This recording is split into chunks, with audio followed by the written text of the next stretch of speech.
call to order the Toledo Budget Committee regular meeting for May 12th, 2026. We are called to order at 6:36 p.m. Mr. Johnson, can we get a roll call of attendees, please? Already know, Mr. I just copied and pasted. If you would do so audibly for the record, please, sir. That was good. Mayor Mix. Here. Councilor Riley. Councilor Kaufman. Absent. Council President Sylvia. Yes, sir.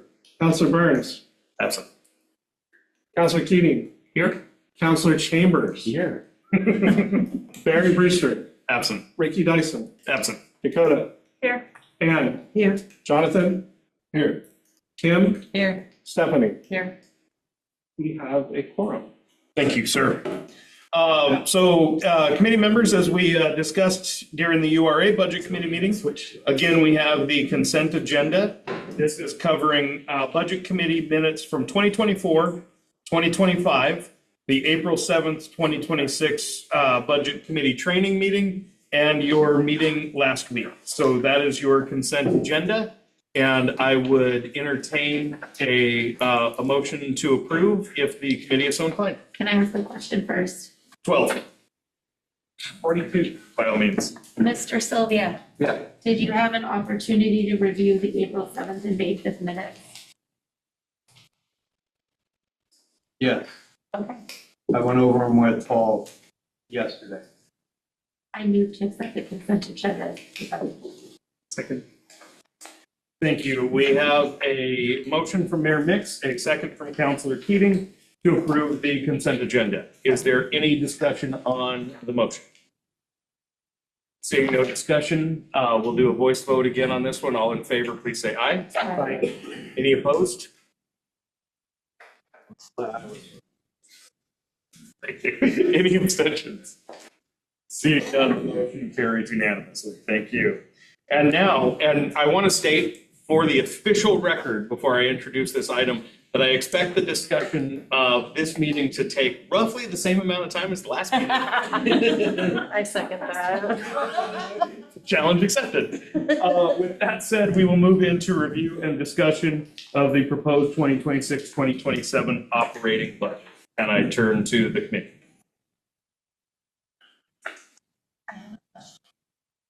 Forty-seven. Line number 001-0 402-700 refunds and miscellaneous. It's on page 14. Notice we're dropping that number significantly. Do we expect not to see any of that coming in, or was it special purpose money, or do you have a reason? Are we just budgeting low? Sorry, when you say page 14, there's page 14 in the packet and there's page 14 in the, I'm sorry, I'm looking at last year's, that's my bad. While I have egg on my face and am opening up the right budget book, Judy, did you hear the question from Mayor Mix? No, I'm sorry, I didn't catch all of it. On page 14, can you read the line item label again? So Judy, it's under general reserve or fund revenue. And it is, it's line item 402-700. It's the refunds and miscellaneous line. We're reducing it from, last year we budgeted 155,649. Our estimated actual is 150,000, but we're only budgeting for 58,000. Can you, do you have any idea what the difference is and why we're budgeting lower than we did last year? Well, that's such a catch-all. It's really hard to know what's going to end up in there. And I can't tell you anything off the top of my head that makes up the difference. Could it just be a conservative estimation? It is very conservative. I noticed the actuals from 23-24 around 58,000, and then the last 2 years have been significantly higher in their actuals and adopted. So I'm guessing that the conservative number is based on what it was before that huge jump. You know, we got like $75,000 reimbursed for that ice storm. Yeah. And there might have been some other stuff in there too.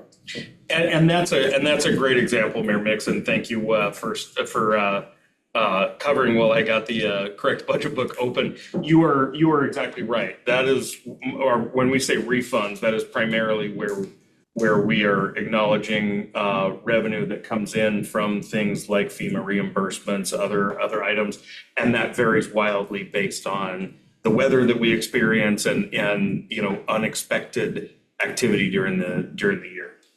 Cindy, is there anything that you recall receiving in this year's budget that you feel like, oh yeah, we should count on that next year, or anything that sprang to your mind? There was a Go ahead, Cindy. large payment for a insurance settlement that we received in this year. There was that, the ice storm stuff, I don't believe even went into the general fund, Tracy. It went into city council strategic I reserve, didn't it? Yes, because I think that's where we were tracking all of that, Okay. so, That makes yeah. sense. Okay. Judy, anything you'd like to add to that one? Yeah, that insurance settlement that Cindy referred to was like $95,000. Oh, yeah, there you go. And that's obviously not something that'll happen every year. We hope not. Thank you. Thank you. I have a question on the same page, line item 405386. Transfer from city council strategic funds, last 2 years, or last year was 944,000. Knowing costs are going up, why are we dropping it 190 grand? Because we don't have the money. Well, twofold. Really, what we end up doing is when we input revenues and expenditures, and there's more expenditures than revenue. We then look for transfers to balance that. So the dollar amounts that we come up with are, in this case, are based on what is the calculated difference. So when you see 754,000, that's not an estimate. That is that's weird to say because all the projections are estimates. But what we have done is added up all the projected revenues, subtracted all the estimated expenditures, and the 754,510 that you see in the budget is the calculated amount needed to balance. Do you want that in So- English? With that said, I'll add to that. One of the reasons that we were able to lower the general fund deficit that needed to be balanced by a transfer is when I was looking at, so for staff who have who their positions function across the spectrum of the city. So both general fund activities and utilities, for example. So myself, I'm the city manager for all of our staff. Shauna is our HR director for all of our staff. We distribute the costs of salaries and benefits for those employees across the fund. What I discovered this year was the city manager and the city recorder were being charged 94% to the general fund and only 6% to our utilities. And that distribution is not reflective of the time that those individuals dedicate to those different areas of the fund. So you're seeing a decrease there, Council President, primarily because we were able to lower expenditures in the general fund by redistributing. So when we hired Shauna as our HR director, we calculated out the number of employees and the number of them that are in the utilities versus the general fund. And we split her out 60-40 based specifically on a head count of employees. So we did the same with me. So this year, my salary distribution is going to go from 94-6 to 60-40. As we were also looking at the distribution, the finance director was 75-25. So we decided to reflect Mr. Johnson at the same distribution. And we're really going to be spending the next year looking at the amount of time that those two positions spend on different things to really see, is that the accurate, distribution? But back to your question, we were able to lower the transfer from the strategic fund reserve because we were able to lower overall expenditures in the general fund through some distributions. Okay. I know that was a long-winded answer. Did that make sense to everybody? Okay. Are there any other questions from committee members? I'll just start here, because we were on page 14, which is the revenue projections for the general fund. Are there any other questions on the revenue projections? All right. Councilor Chambers? If we're going in chronological page order, I might go back to page 8 just briefly to Page 8. so, and this will be a broader theme for some general comments that I'll make throughout the evening, but if we look at the third bullet point under revenues, one of the principles that we have are one of our guiding principles for the budget is that one-time revenues will be used for one-time expenditures. And the sources of revenue that are on page 14, but also the sources of revenue that are in the reserve funds are diverse. Yes, some of them are less one-time sources of revenue than others, and I think it would be useful, one, to walk through at least the 3 reserve funds that the general fund's been tapping most frequently: the City Council Strategic Reserve Fund, the General Reserve Fund, and the Stabilization Fund, and just talk about what the sources of revenue are in each of those. Yeah. And then I want the committee to think a little bit about the extent to which this feel like one-time revenue or ongoing revenues. I think that's a great suggestion, and we can definitely do that as we go through. So keep me on track with those points, if you would. Yeah, I do have an actual question. So for the Toledo Rural Fire Protection, like, sorry, it says they adopted 2526. What page are you on, John? Oh, The one that we were just on. 14. Yeah, it's 402, 800. Anyways, 60,000. And then the actual was 22,000. So that's money that we're getting from them. Correct. So we had a contract with East. So it's labeled Toledo Rural Fire Protection. We had a contract with East Lincoln Fire Protection District to utilize a portion of the fire department. Last October, they chose to end that contract and move out of our facility.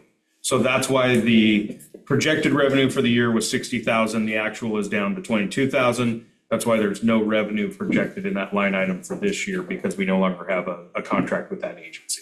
We keep the line item to show the history. Yeah, but there's not money going to come in from back that they hold. They do have an outstanding invoice, but they have not been responsive to our sending of that invoice. Right. And at the moment, this is on Mindy's to-do list. The city does not have a process and procedure in place to send an outstanding bill to collections. So at the moment, we're not projecting any revenue because we need to get that in place before we have a recourse to pursue that outstanding invoice. We calculated the invoice that they have outstanding based on their contract actually ended in June or I think June. They stayed for another 4 months while we were trying to negotiate an agreement. So we eventually said, well, it would be fair to charge them the same amount that we charge PacWest. And so we sent them an invoice for the monthly rate that we charge PacWest for the 4 months that they were with us. They have to date declined to remit that payment. So that's kind of where we do have an outstanding bill with them, as I mentioned, but we don't at this time have an expectation of when that will be paid. Yeah, that was my question. You bet. Anyway, sorry about that. All good. Any other questions on revenues? Can we go to the city council strategic reserve fund and go over that real quick? We can go in whatever order the committee wants to go. Is everybody okay with doing that? What page is that, Madam Mayor? 39. Thank you, Counselor. Yeah. Page 39, committee members, and I'm gonna scroll to it really quick. Peter. Pumpkin eater? Just for administrative purposes, the next budget book that comes out, would it be better to have tabs? So you can Yes. flip between the different pages and areas? Yeah. Please. We are taking notes as we go. We have several after last week's meeting. So as Councilor Keating mentioned last week, we want to have whether we finish the budget tonight or we have continued discussion next week, we do want to have another meeting next week about how did the process go for you? What feedback do you have for us? So please speak up with those suggestions like Paul just asked. If you have them, let us know, because this is the first one of these for a lot of our staff, and we want to make it as painless as we can for everybody. So this is the first time doing it for a lot of our staff last year too, and the first time doing it for the staff the year before. And a lot of our counselors the last 2 years as well. So, okay, everybody on page 39? I'm just telling you, she will not be here. She's got her daughter's final game next week. Next week? Okay. Kim, if you have any thoughts, feedback that you want to provide, I'd be happy to get an email or have a conversation with you. Just let me know. All right. So page 39, Madam Mayor, would you like me to give a little bit of an introduction into the primary source of revenue for this fund? Okay. So for the City Council Strategic Reserve Fund, and I apologize in advance for any of you that this is that you already have this information, but I'm learning a lot of this. This was new to me. So the state of Oregon has a program called the Strategic Investment Program. It's the SIP program. And it's a program that is available to businesses, corporations in the state of Oregon that want to, that are planning a significant investment project on their within their company or in their facility. And basically what the program offers to eligible applicants and projects is a 15-year property tax exemption. It gets a little complicated because of course it does. So the first $25 million of assessed value, once you're approved, is taxed at the full rate. Every bit of value above $25 million is then you receive a tax exemption from that. So it's basically tax-free. However, in lieu of that portion of property taxes that you would pay, you still pay for lack of a better term, an administrative fee. The minimum of that is 25%. For the project that I'm about to describe, it was negotiated to be 35%. So in 2019, Georgia Pacific applied to the state of Oregon for a SIP approval for their Juneau project. That was approved in 2019. However, there is a minimum investment amount that must be invested before the exemption goes into effect. So while the exemption was approved in 2019, it didn't go into effect until 2023. So beginning in 2023, that property tax exemption has been in effect. There is a 15-year window, as I mentioned, that the exemption is good for. So it is anticipated to go through February 2038. There was some, I would say, inaccurate reporting at the time that the city granted this property tax exemption.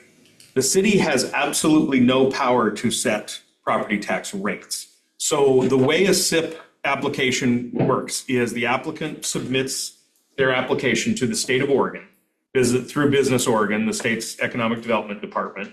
Business Oregon determines if the project is applicable to SIP.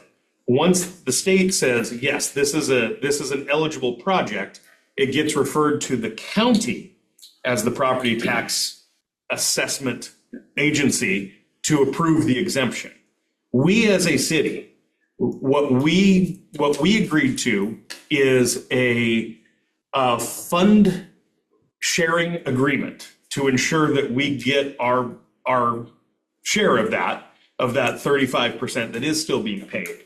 And then the city also passed a resolution in 2023 that determined specific guidelines for how that SIP money can be spent. And so Councilor Chambers actually asked me a question of, should that money just simply go into the general fund rather than being earmarked into a particular reserve? The reason it goes into the City Council Strategic Reserve is that resolution that established the criteria through which that fund can be used. So as of right now, per a city policy, it can't simply go into the general fund and be used for any expense. So that's why you see it delivered into the city council reserve fund. Now, council does retain the right, if they want to modify that resolution or end it. However, they don't have the authority to end the property tax exemption. That is done at the state and the county level. So wanted to provide that history of how we got here and what our actual role in it is, and open up now the discussion for the city council strategic reserve fund. Madam Mayor, did you have anything you wanted to add to that before the discussion? I have a question. Sure. All right, a statement and a question. Going back to your question about why didn't we transfer $944,684? It's because we didn't even have that much proposed in the fund. So if you go look up here, a 2026, 2027 proposed, we only have $889,556 of income, including the beginning fund balance proposed. It's quite a down step from last year, and therefore I lead into my question. Why are we budgeting refunds and miscellaneous much lower? And why did we receive $903,906 actually last year when we only estimated that we were gonna get 585? What was the difference? So the big difference, and this was something I mentioned for this year in a council meeting a few meetings ago. And Judy, feel free to add anything additionally you have after I make this statement. But as I mentioned a minute ago, the SIP money itself is basically a percentage of what the overall assessed value of GP is. And since we as the city don't actually assess the property and determine what the property value is, just like with our standard property tax revenue, we have to project that amount. And so because we don't know what the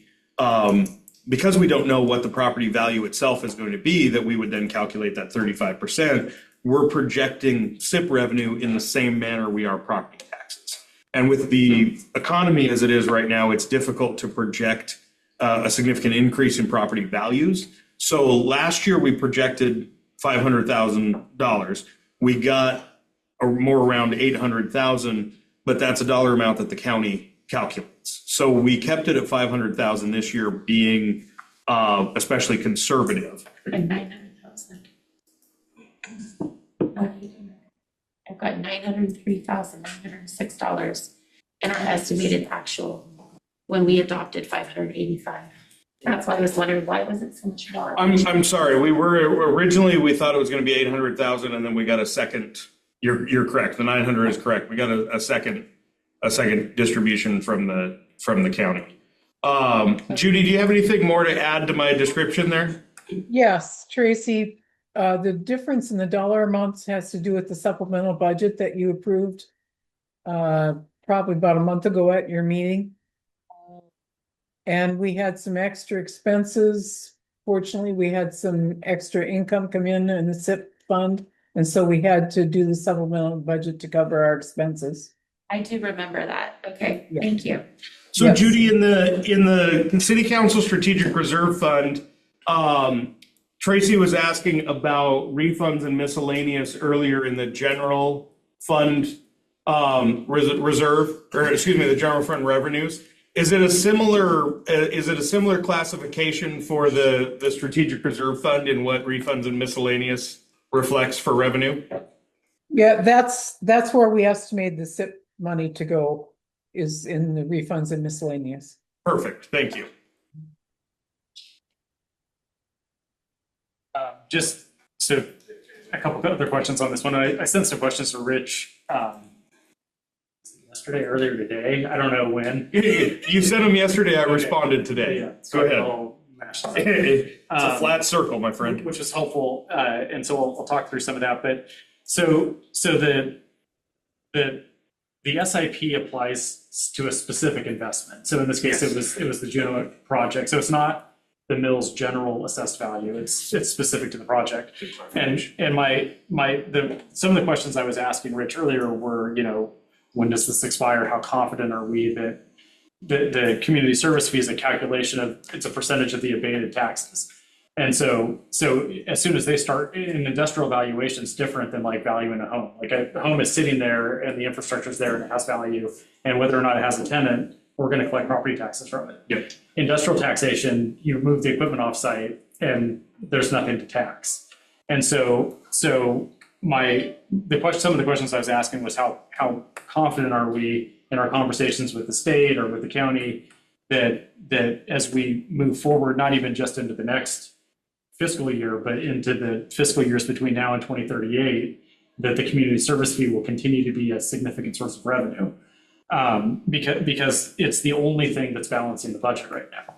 And so that was, I guess, what I would encourage is, and we're at a little bit of a disadvantage, the bigger cities that operate with these SIPs and SIDs have economic development staff that are, closely monitoring, and we're not in that situation. So I don't know what information is available from the state or our partners at the mill to try to understand what that looks like. But and I'll get into this a little bit more, but if this is the old, like if we lose this source of funding, which is from my perspective certainly a risk in the short term, that would be a substantial cut to the general fund, and that's why my broader question was, if we feel like we count on this source of revenue, then Is it one time or is it ongoing? yeah, and if we can count on it, then it probably separate hat we would need to wear, but as a city council, it's probably worth talking about the extent to which we want to continue to characterize it as a reserve fund,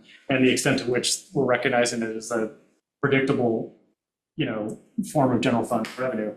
And so that I was just, and again, to my earlier question, I'll ask this a few times in different areas of the budget, but does it feel like this is a one-time source of funding, or does it feel like this is an ongoing source of funding? And I also, I want to be super clear, like I want to recognize that you were hired in September and you received this situation. So I don't mean this in like an accusatory standpoint. I just wanted for this committee to have like an eyes wide open view of kind of what presents. Absolutely. And I appreciate that, because you are correct. I was hired in September, and I'm still learning along with several of you as well. I think the important things to think about is if I don't know if I even want to say this out loud, but if GP just pulled out of Toledo, that's a different situation than if this project, it was no longer ongoing, then that tax abatement that they received goes away. And then exactly we're back to more of the full value rather than 35%, right? There's a chance that they could make additional investments in other capital as part of the SIP. Yes. And so that's the, like, I've heard rumors that they're going to upgrade boilers. Like, that's great news. But we would want to know, we want to have some predictability or knowledge of what that situation holds, because it's kind of scary to be anticipating, nearly 20% of our general fund on a project that we know is shuttered. Yeah. And I think that, the flip side of that would be, as I mentioned a second ago, if the project was either shuttered or was substantially changed from what the state approved, then the question becomes, are they still eligible for the SIP? And if not, what's the project of unwinding it? And I don't know that we're there at this time, but you brought that up as a hypothetical. Well, they wouldn't even need to unwind the SIP. They would just remove the equipment. Yeah. And that would change the valuation. Yeah. And so I think that one of the questions that was asked by a member of the public when I really started diving into how this project was approved, what the process is, and whose role is what, that was one of the questions that was asked is, are you monitoring the project to make sure that it's still going as was originally approved? And no, we're not, because that doesn't fall under our regulatory responsibility. but I am now curious, is Business Oregon doing that? Well, it doesn't fall under our regulatory responsibility, but certainly our budget projections Absolutely. depend heavily on it, so it would fall under our Absolutely. budgetary responsibilities. Yes, but we don't have the ability to make any changes to what was approved. That would fall under Business Oregon. So I am very curious with them of, once they approve a SIP, do they just, do they go, okay, great, that project's going, and start moving on to others, or do they monitor it over the course of the exemption? So I have some questions for Business Oregon that I would like to ask.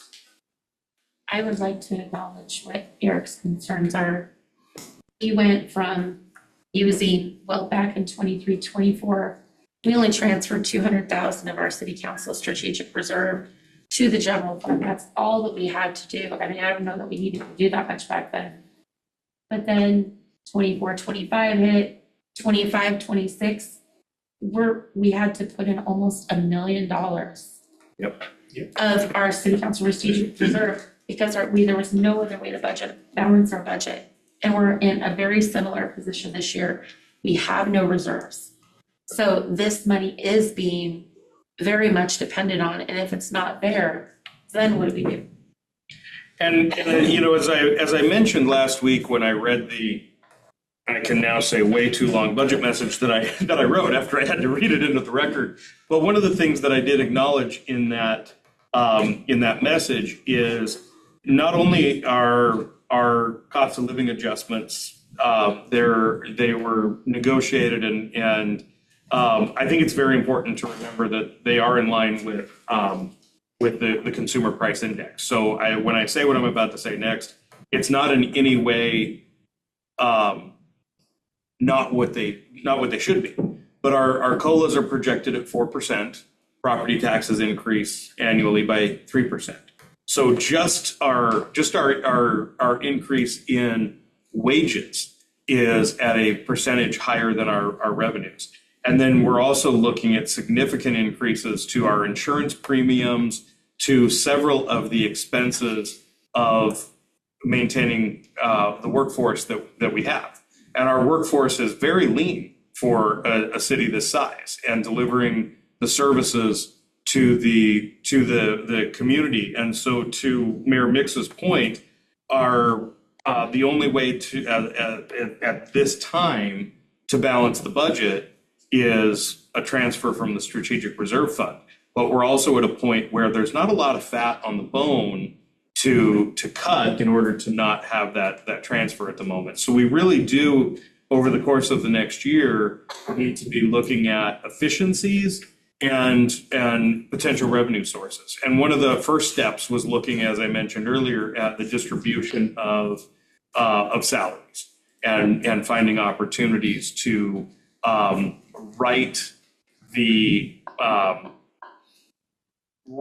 rightly align the way we distribute costs in the budget. So I don't think I have anything more to add on that at the moment, but thank you. Getting kind of to what Tracy was talking about, how we went from 200,000 and all of a sudden up to 944,000. Doesn't some of that have to do with the investigations that we talked about where the 400,000 was? There definitely were unbudgeted expenditures in the current budget year. That included the investigations that were needed. That also included an unexpected city manager recruitment. The expenses that the city outlaid for myself and the other candidates for our meals, our travel, our nights in the hotel. None of that was budgeted when you passed your budget in July, right? And so to your point, Councilor Sylvia, there were expenditures that were unexpected that I genuinely and sincerely hope are in some cases reduced because the investigations are not complete. In the instance of a city manager recruitment, I hope you don't have any expenditures in that area in the coming budget year. So yes, some of those expenditures were unexpected and unbudgeted, and will hopefully be less than. You just demanded the poshest hotel in town. I would like to state on the record, I didn't demand anything. I was informed by the recruitment firm where I was staying. Cell phone service bill. Is there another reserve fund you want to look at? So the other two that I just thought it would be useful to quickly touch on are the general reserve fund and the stabilization fund, which are on pages 46 and 55. So starting with the general reserve fund, because that one's about as easy to explain as it gets. You know your general fund, that's your revenue and expenditures from property taxes, standard sources of revenue, and the expenditures are related to those general city services that are not part of our utilities. So your public safety, portions of your administration, parks, and library. So the general reserve fund is reserves that are funded by the general fund. So to as easily as possible explain the general reserve fund, those come from any transfers from the general fund revenues that we are able to make. Judy, do you have anything you would add to that description? Oh, that was a good description. Thank you very much. So the only point that I wanted to make on this reserve fund is that it starts with the beginning fund balance of $703,000. So that's prior fiscal year's transfers into the fund. Correct. And so let me add a slight clarification to that, Councilor Chambers. So that is the transfers into the fund at the start of the year minus the year's expenses. Yes. So that 703,000 is the ending fund balance Capital from this year that then becomes beginning fund balance next year. Yes. So and I just want to note we're anticipating in this budget that we will not transfer funds into the general reserve fund. That is correct. So we're spending unspent capital money from last year on the budget year's anticipated capital, but we're not saving for next year. That is correct. Yep. And that's why one of the points that I made in the budget message is the budget as presented. You'll see that at the back of the budget book are all the capital improvement plan items that staff submitted. So this budget with the transfers from the general reserve fund to balance, this budget accounts for all of those capital expenditures that were proposed.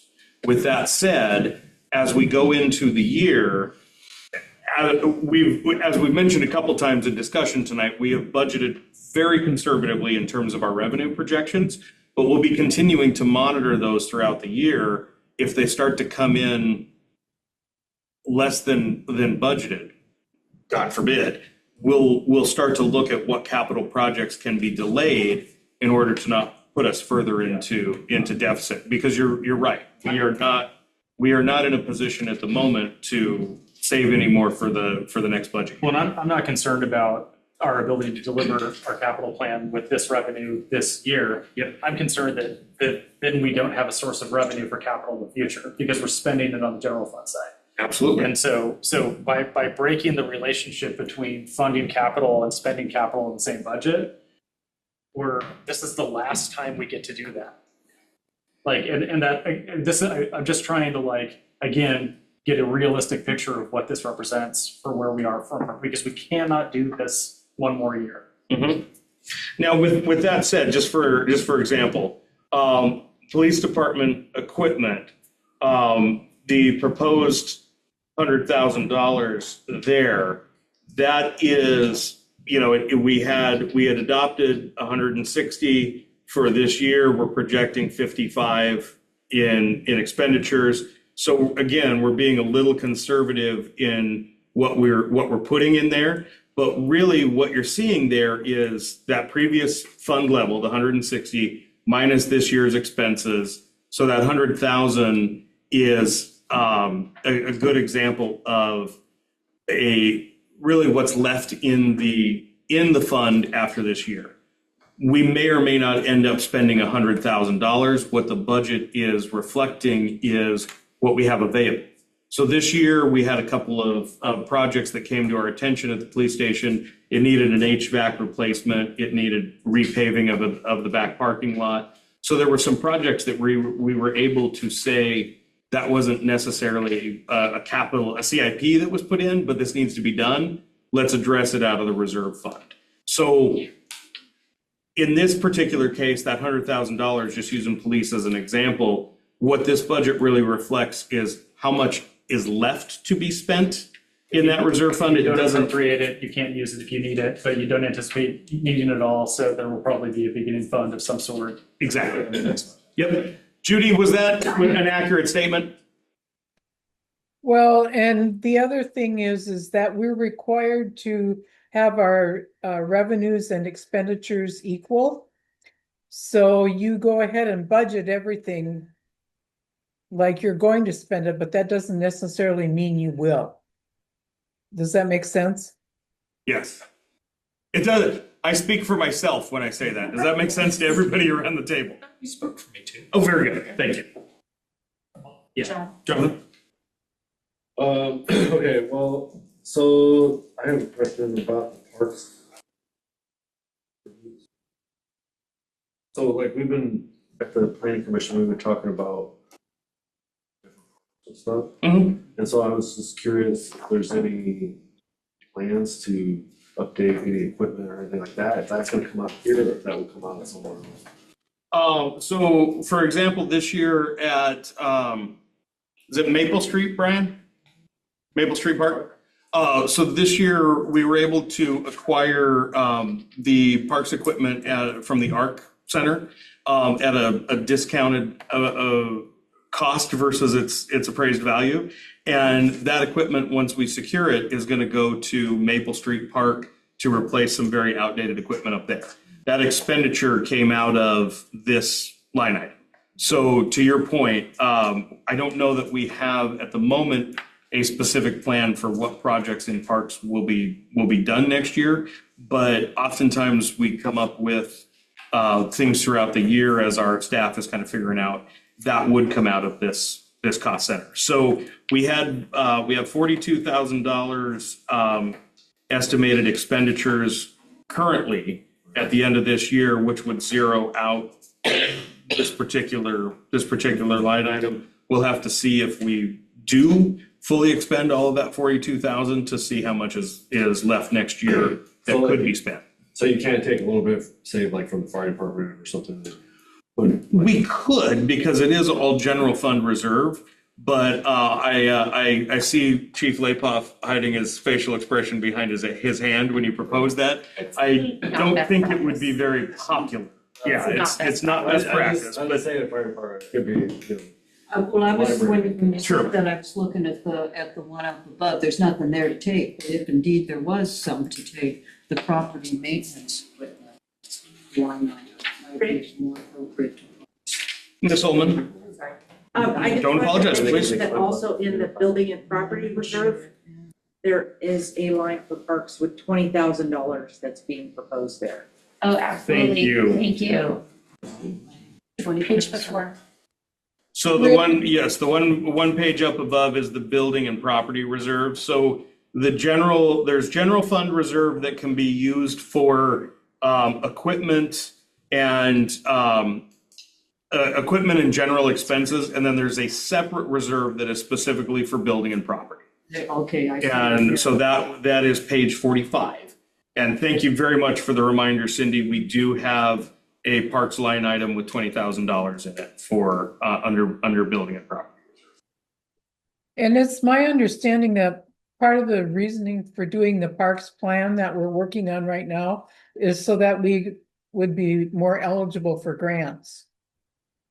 Also true. Yes, very And much. they have them categorized as to if they did a thing, and which park is which, and what they need done, and what kind of a priority of which one they want to go on first. And that really is a big part of the eligibility, just as Judy was saying, when you apply for a grant, is do you have a plan? Right? This isn't just, oh, somebody went, hey, that'd be a great project to complete. So this was a very worthwhile expenditure this year. So we started this discussion on page 46, the general reserve fund. We also have jumped up and taken a look at building and property reserve on page 45. there any further discussion on these reserve funds? The last, if you wanted to hit 56 at the same time. Page 56? Or excuse me, 55, the stabilization fund. Yes, I'm happy to jump to that. I just wanted to see if there was any other discussion on the general fund or building and property before we jump there. All right, I don't see any. So page 55. 56? It's a stabilization fund. So Judy, we talked about this one in our department meeting this morning. Do you want to handle the description of what the stabilization fund is?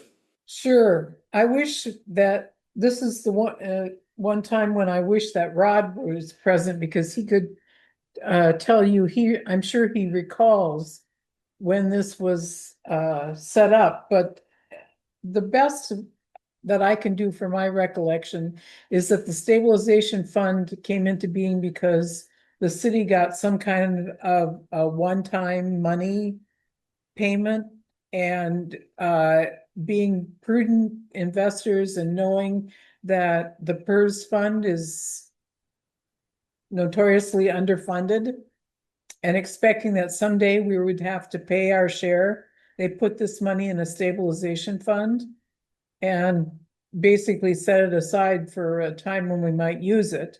And they developed some criteria around when it could be used. And part of that criteria is when the PERS rates get over a certain percent increase, then we can use the stabilization fund.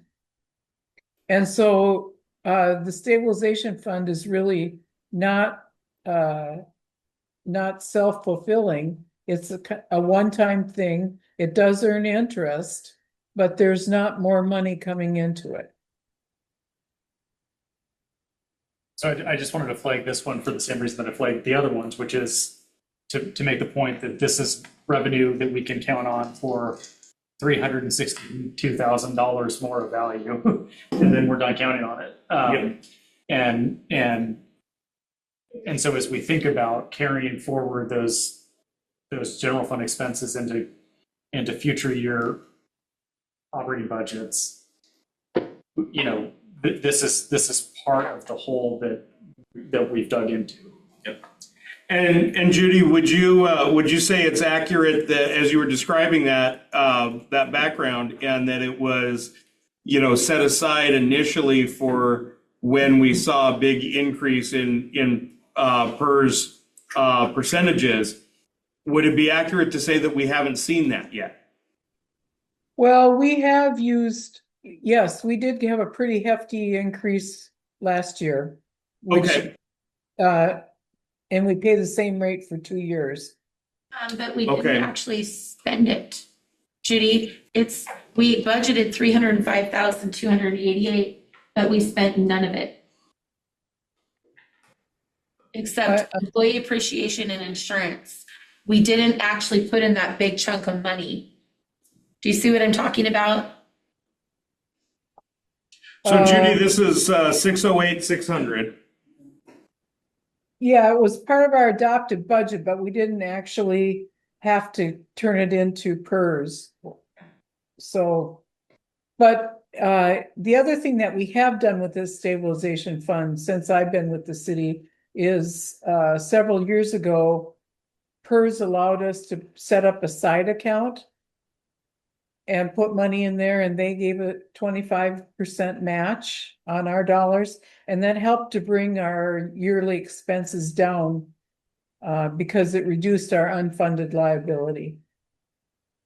Thank you. Yeah. So it's good to have that stabilization money available. But to Eric's point, it is a one-time thing.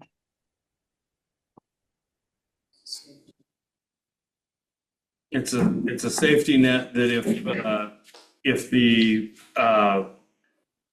and as I mentioned earlier, it's very important to remember that we as I mentioned in the budget message last week, we take a very conservative view of revenue and a worst case scenario view of expenditures. So this year, as we discussed earlier, we projected our SIP money around 500,000. It actually came in around 900,000. So I prefaced all of what I'm about to say next to say that this is only if our revenue comes in at these very conservative projections and our expenditures are as high as we project. But with that said, and as you mentioned, it's a safety net that at the end of the coming budget year will no longer exist. I mean, the problem with appropriating it is that, like what you're saying, we're gonna have, who knows what we'll have, $1 million ending fund or something, because we won't spend all the general fund. But we're not gonna transfer $100,000 back to the stabilization fund from the ending fund. It's gonna become beginning fund revenue in the future budget that we'll need to balance that budget with. So to the extent to which this is like our emergency food ration, like we're eating the MREs right now. Yeah. And, you know, to your point, Counselor Chambers, if there's a $1 million ending fund balance, council can set a policy that says you return $100,000 to the stabilization But at our burn rate, fund. we'd have to transfer right back. Sure. So my point is that Sure. this fund's gonna be depleted and then we can't count on it. Absolutely. And that's definitively true. Like if it's not Yep. true this year, it's true next year. Yep. Yes, our revenues very much are not meeting our expenditures at the moment. And we've been robbing Peter to pay Paul for a few years.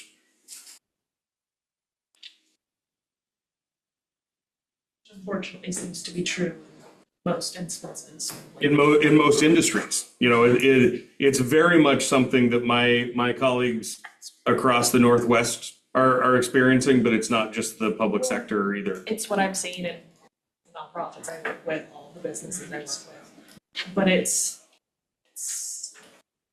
still not a true opinion, at least in my experience. Yep.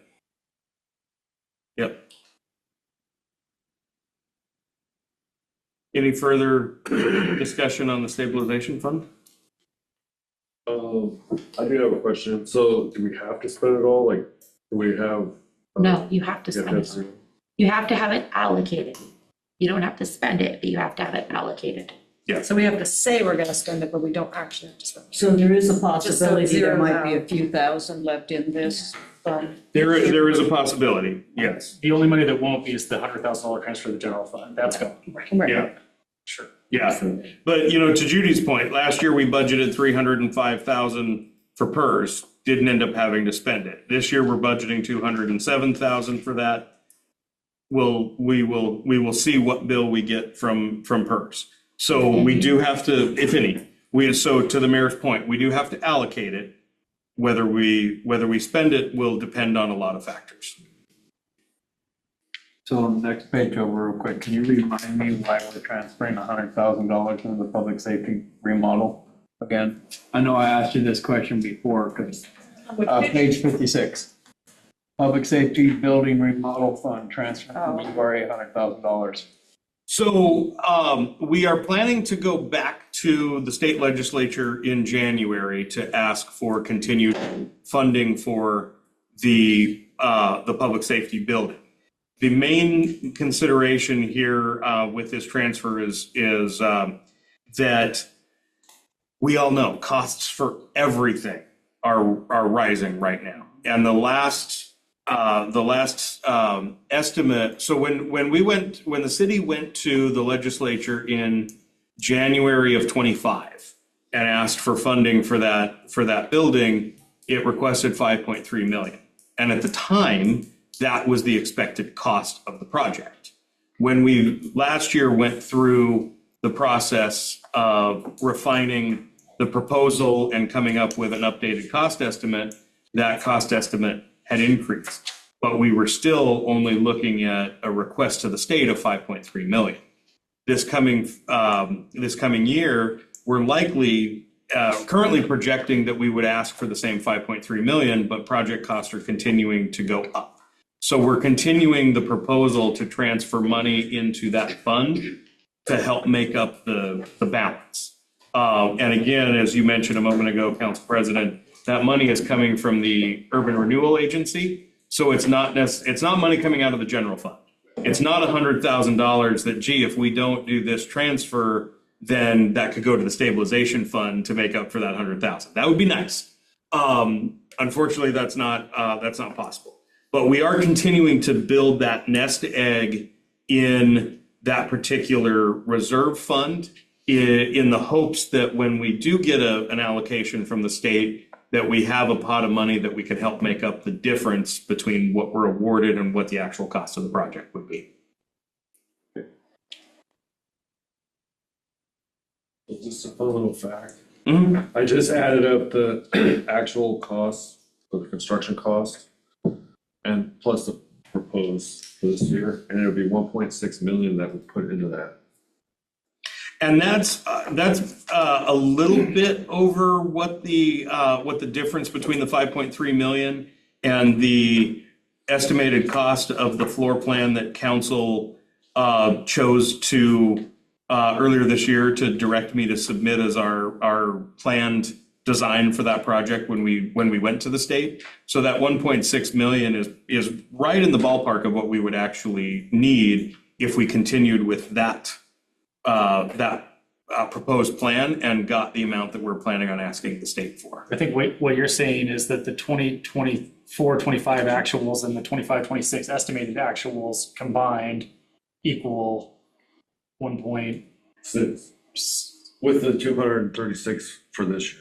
I see what you're saying. So that if that is in fact the construction cost in 24, 25 and 25, 26, that's a true statement that we've spent over $1 million. And we have for I see. I'm sorry. I see what you're saying. I was looking at I was still looking at the line item that Councilmember Sylvia brought. He's looking at the Construction costs. Yep. But So after we put that $236,000 more into it, we still spent 1.6 million to get to where we are with this building. Yeah.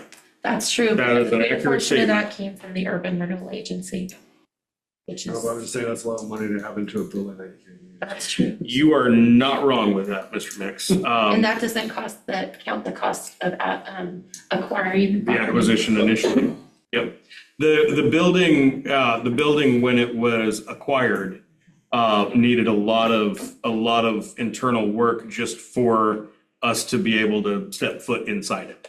So you are not at all wrong when you say that's a significant amount of money that has been spent to date for a building that we're not able to use at the moment. You're absolutely right. So I got a question. Yes, sir. Shit, it just escaped my brain. If you're like me, the lazy Susan will come back around in a moment. There was a lot of controversy when that building was purchased to begin with. They're still. Yes, ma'am. That's it. No, it's a sore toe. So if we asked the state for 5.3 in the beginning of the year and they rejected us because we decided we wanted to do something different, are you going back, are we just going back to only the police department or are we going, because I would assume that new plan that we had those guys come up with is going to cost more. That was Yeah. only part of the reason we were turned down. That's correct. However, with that said, the big reason that was an issue was, and Councilmember Chambers made the point, we were going in the second year of a 2-year biennium when basically the amount that they have to give is the amount in which revenues exceeded projection. So there was a very finite amount of money that was available and a very, very large amount of requests. The mayor can attest to this.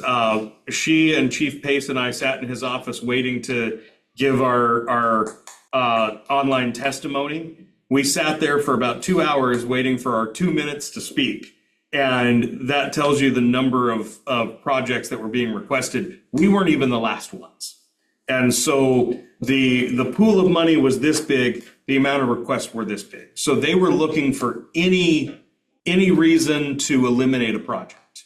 And that was what was conveyed to me by Representative Gomberg was you changed even though you were requesting the same amount of money, you changed the plan for the building in a mid-year in a mid-year biennium. And that became the reason why the project was eliminated. So my question to him then was, well, does that mean, if we came back next year and had some slight changes to the floor plan or the planned use, that would become an issue again? And he said, no, it's a new biennium, it's a new budget. You're not held to what you did before. So the city has an opportunity to go back and look at our proposal. Do we still want to propose a combined building? I know the feelings of some of you around the table on that one. Are we still asking for the same dollar amount? It's a clean slate. It's a fresh opportunity this year with a new biennium. However, the other issue is also still a problem.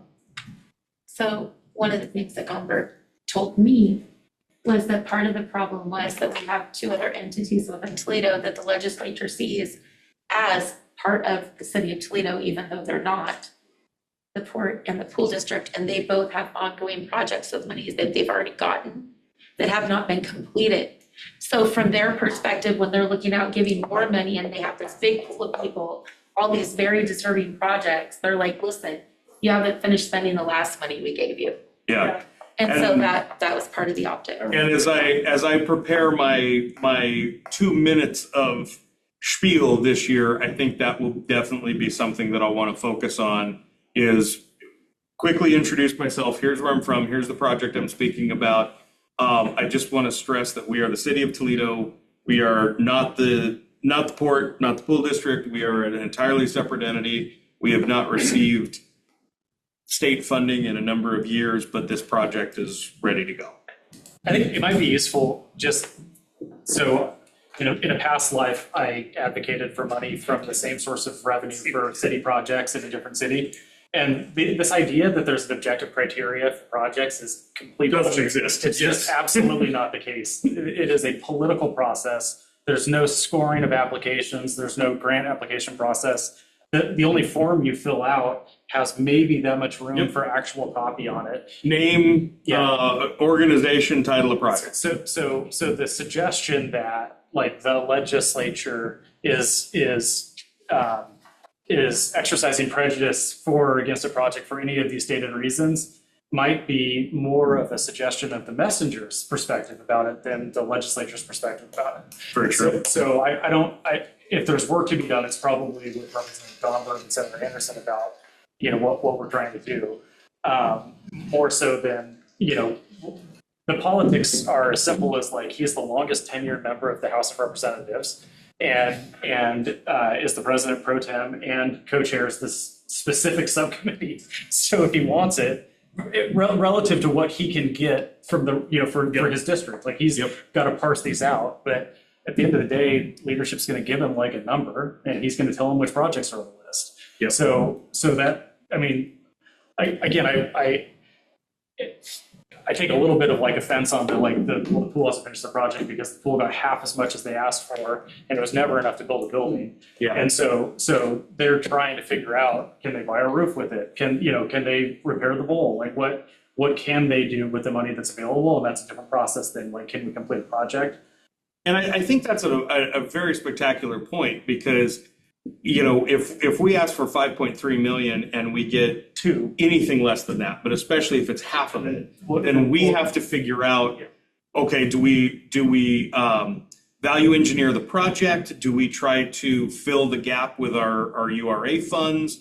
We as the city then have to do exactly what the pool district is doing, which is what do we do with this decreased award? But the state doesn't automatically say, okay, we cut your request in half, so we're going to give you an extra year to figure out what you're doing. They still tell you have to complete the project in 12 months.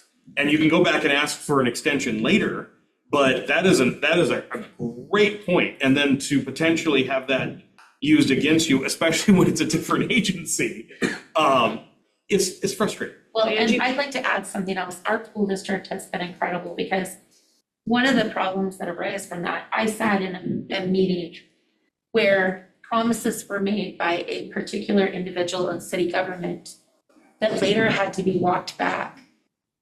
And when we expressed concern to begin with, we were told to shut up And then to sit there and have to watch them back. But what it really did is ended up leaving the pool with all these promises that were made by the city. We're gonna back you, we're gonna do this, we're gonna use our URFA funds for leverage. And then you'll be able to do this and this and that. And in the end, words were just words and they had no problem, nothing. And then they have to now figure out how to reimagine and redo this project with only the resources that they had, not the ones that were promised to them. And then that put them in a particularly difficult position. So no wonder, I mean, what are they supposed to do? Absolutely. Yeah. So, the way I see it, throwing $236 more thousand dollars and $1 million, it's already wasted. It's like you're gonna end up with a $7 million building, like that's insane.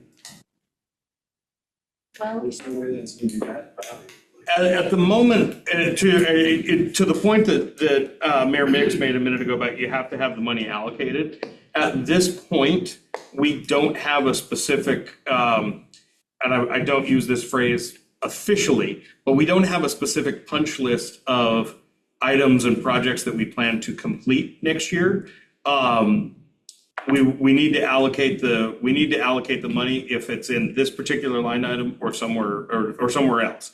So I tell you all that to say, if this budget is adopted as proposed, kind of as we've said a few times, that doesn't necessarily mean the money will be expended, right? And Brian, correct me if I'm wrong, we don't necessarily have a whole plan of we're gonna go do X, Y, and Z in that building next year. We're allocating money more for something unexpected that may come up. Right. And if you were to spend more than $25,000, you'd come to council. Absolutely. So we would have an opportunity to talk about it. well, and even if they don't, if it ends up becoming a large enough item, he brings it to council. Sure. Yep.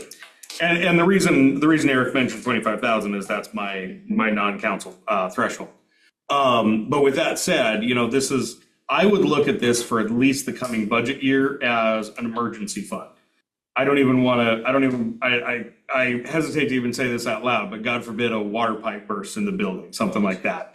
We do not have a list of projects that we're planning to accomplish in the next year for exactly the reason you are describing. And you just said it, so now it's gonna happen. I didn't say it 3 times though. Somebody get some more duct tape and go wrap those pipes. This building insured. The building is insured. It's listed on our liability insurance, just as all other city-owned buildings are. Yes. Well, hopefully. We would only have to pay the deductible if I open my big mouth and it becomes true. We would only have to pay the deductible. I was like, yeah. Yeah. Are there any other questions on the public safety building remodel funds or the, we're on page 55 and I scrolled the wrong way, or the stabilization fund? Board members, before we go on, I have a request. So I have my department heads here for the second week in a row. I would really like to not have to ask them to be back for a third week in a row. It's 7:45. We did set last week that the meeting would end at 9 o'clock, absent a vote by the committee to continue beyond that. So I would like to ask if we can shift toward any questions that you may have on any of the capital improvement proposals or any of the department operating budgets that you have for our department heads while they're here. Would that be allowed, Madam Mayor? It would be absolutely allowed. Thank you. So does any committee member have any questions on a particular CIP or a particular operating budget for any of the department heads? I don't have a question, but I wanna stress it one more time. Sorry, Tracy, tough subject for you. But we need to work on getting additional part-time administrative support for Chief Pace. I will tell you a couple of things. Judy has actually identified in the supplemental budget that will be coming to council. Judy, is it the meeting next week you're planning on that item on the agenda? Well, actually, it was included in the supplemental budget that they've already passed, but there is Perfect. coming next week. Perfect. Thank you. So Judy has identified $20,000 that can go toward exactly what you're referencing, Council President. The other thing that we discussed in our committee meeting this week, and I don't mean to put the cart before the horse, I do need to discuss this with Chief Pace. But one of the reasons that we're looking to hire a temporary term administrative support in that department is we are transitioning from we're transitioning data and evidence software, for lack of a better term. The previous software that we have maintained for a number of years, we have implemented a new one. We have maintained our subscription to the old one at a cost of $30,000 a year because we've not completed the transfer. So in the budget that you have in front of you, there is $30,000 included in the overall police budget with the expectation that we may need to renew that subscription another year. That subscription renews in March. So one of the things that I plan to talk to Chief Pace about is if we take the 20,000 that Judy has identified, add the 30,000 that we would otherwise spend on a March renewal, and say, here is $50,000, let's get somebody in here and get this project completed before that renewal date. Do we feel confident that that can be done? And if so, then we have the resources to hire somebody at nearly full time for that duration. The other reason that it's a very timely project that needs to be completed is the older software is starting to have maintenance issues. And so it becomes an issue of, do we want to renew it for another year, not only because that's $30,000 that could be spent elsewhere, but how much longer is the system going to be accessible? So to your point, Council President, we have identified $20,000 toward that resource. There is potentially another 30 that could be added if the chief is confident that with that pool of money, we could get that project done in time. I could reallocate that 30 from the subscription renewal to the administrative support. So my question is, a statement where he says the department would like to explore the potential addition of a part-time administrative support position to assist with these functions and improve operational efficiency. Is he only thinking part or temporary or permanent part-time position? Temporary at this time. Okay. It would be an extended duration temporary, but that's really the goal and vision of that position is we have this particular project that needs to get completed. And so that's the focus right now is having a temporary position to complete that particular project. And by the way, Sergeant Pitcher, I have not yet been able to convey to Chief Pace that $20,000. So do me a favor and let me deliver that news tomorrow, if you would. Will do. Thank you, sir. Unless he's listening to the meeting, but I don't think he is. No, okay. I just don't want them getting blunt screwed again. Understood.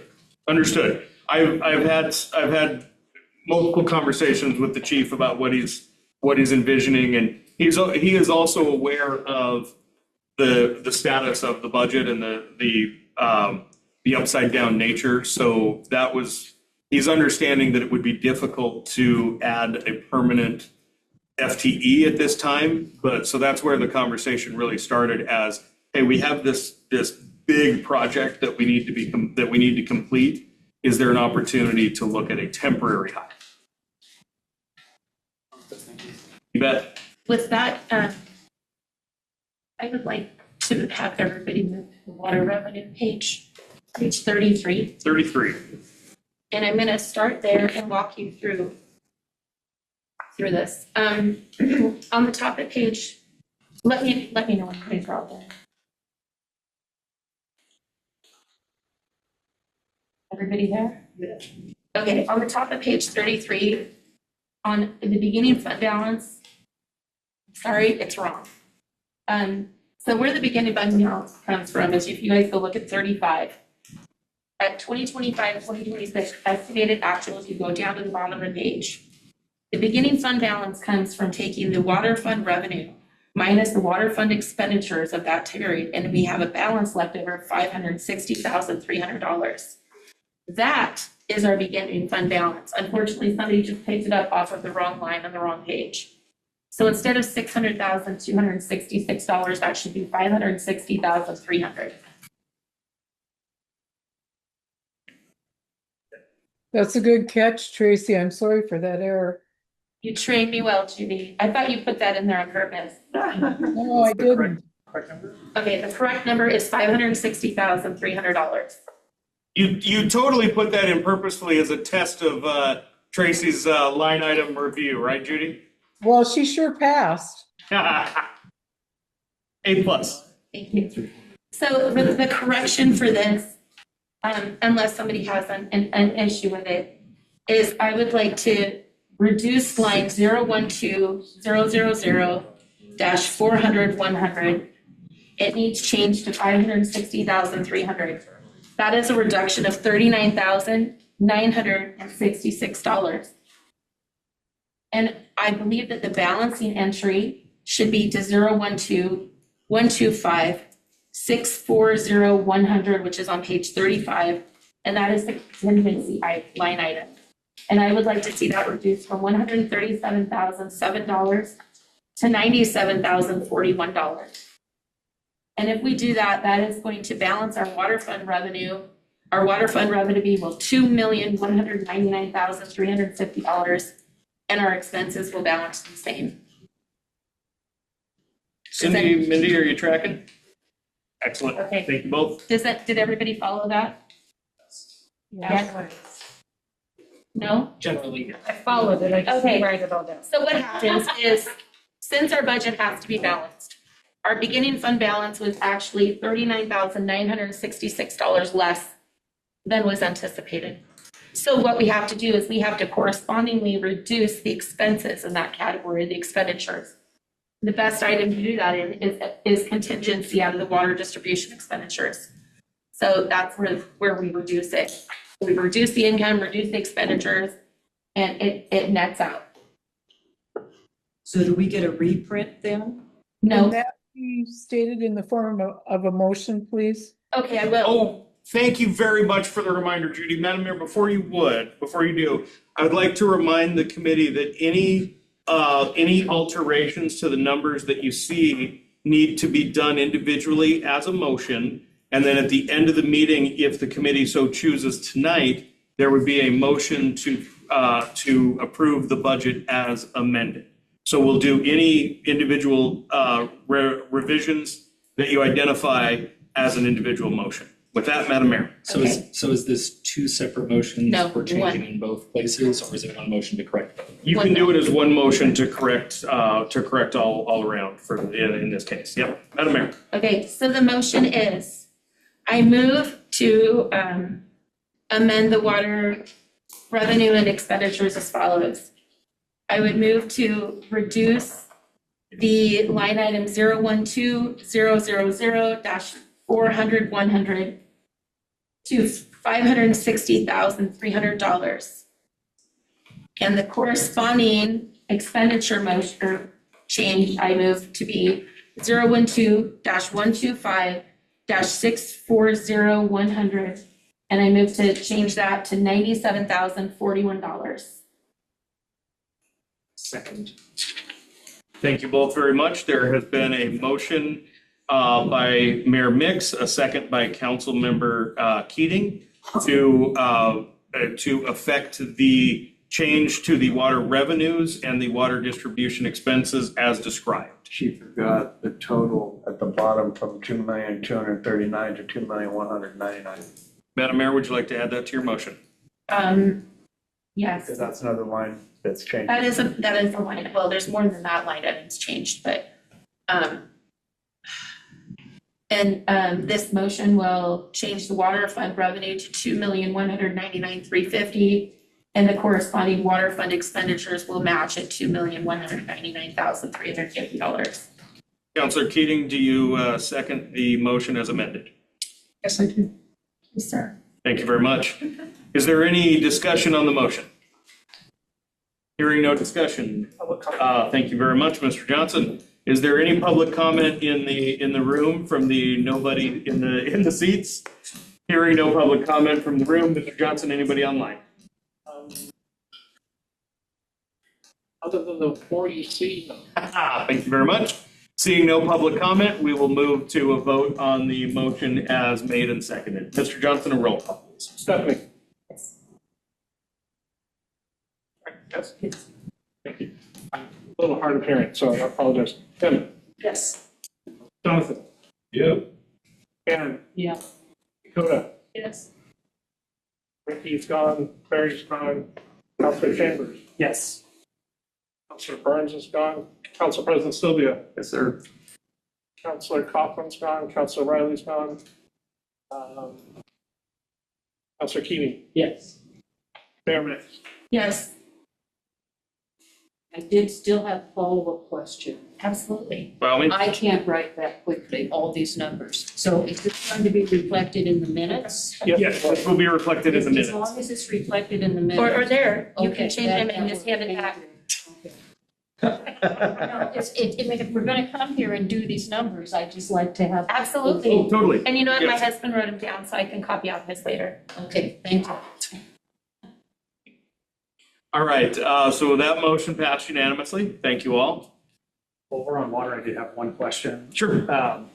And it's related to water capital. So and this came up a little bit at our town hall meeting on water. But the valve replacement to be able to more easily facilitate the wholesale water sale. We had talked a little bit, or I guess I had mentioned at that town hall that it might be a good candidate for putting in the capital budget and applying it to the rate of a likely benefactor for the valve replacement. Are we anticipating that project in this budget? We are not currently. The reason for that is I learned during that town hall meeting that there had been a change in leadership at the mill. So the discussions that we had about that project were with the previous general manager. We have a introductory meet and greet meeting scheduled with the mayor, myself, several members of staff, and the new general manager on Thursday. So we'll be discussing that project. My question is a little bit different than that. Sure. That's a scenario where like they would voluntarily pay for a capital project to occur on city property. What I'm talking about is the city initiating the capital project and applying, receiving the revenue for the capital project from the rate. I understand what you're saying. Okay. What I want to make sure, the reason I want to discuss that with them ahead of time is if they're, I don't want to do the project and pay for it if they say, you know what, we don't want to pay for it that way, because you're right, we could impose it, but I want to have a good understanding working relationship with them. So I would like to discuss that proposal with them before we account for it in the budget. And I totally agree. I mean, I think that's a nice courtesy. If you amortize, I don't know how much the project is, like if it's $600,000 or $800,000, but when you capitalize that over, how old is the current valve? 40 years old, 50 years old? What are you referencing? So the valve that you would have to go and turn to flow water to Olalla rather than to the city. How old is that valve, would you guess? I don't think the valve is that old, actually. I think within 15 or 20 years, maybe. The valve itself, but how about the piping infrastructure? Oh, altogether, our infrastructure from the Sluts intake? Yeah. Well, that's different. So that's a different. So I'm not. That's where I'm caught off guard. You're talking about a valve replacement, and well, so it's characterized in the town hall that if we turn, like the extent to which we turn the valve risks failure of the infrastructure every time we do it. Like, so that it's, you know, It risks water hammer for one thing. Sure. And also, Brian, correct me if I'm wrong, the valve itself is not that old, but the pipes it's our infrastructure. Sorry, getting caught up. I was at the town hall.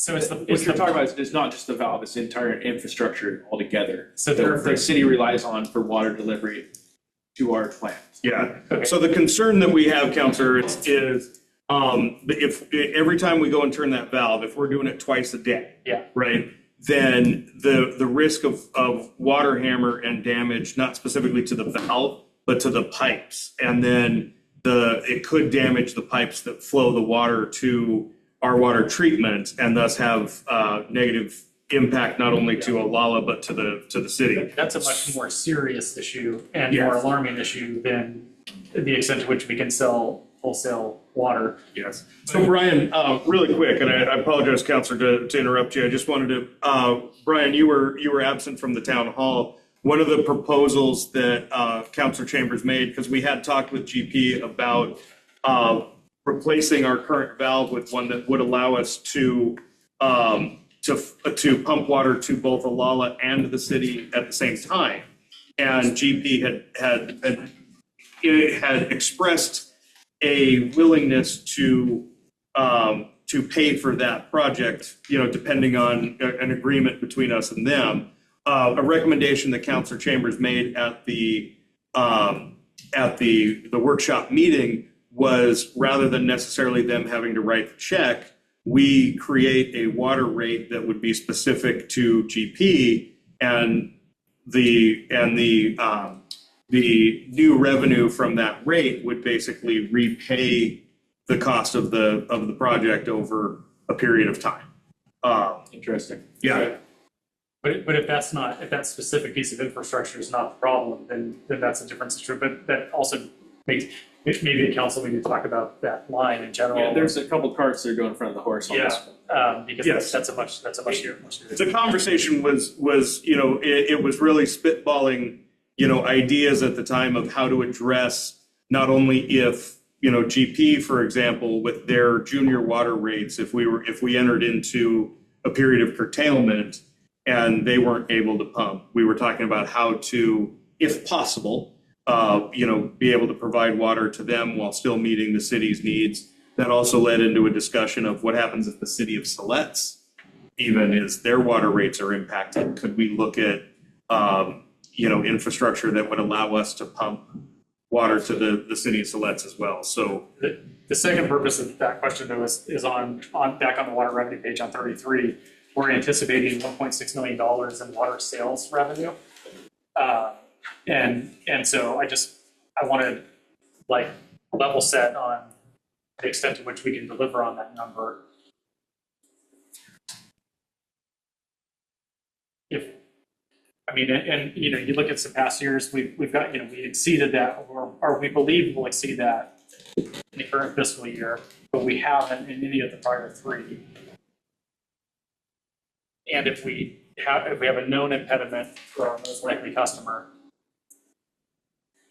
Judy, on water revenue, this would be page 33, line item 012 000 403 700.